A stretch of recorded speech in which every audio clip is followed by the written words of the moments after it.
Hello, in front of me I've got Motorola Moto Edge 20 Pro.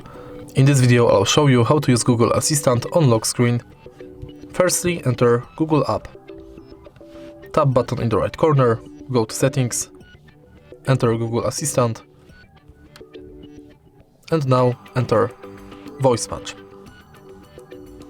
Enable this function.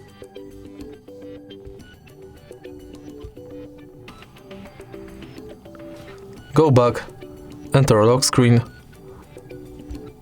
Also make sure that this function is enabled, and now you can simply lock the screen and say, "Hey Google, what's the weather like today?" Estoy abriendo la página web. "Hey Google, talk in English." Okay, I'll respond to you in English from now on. "What's the weather like today?"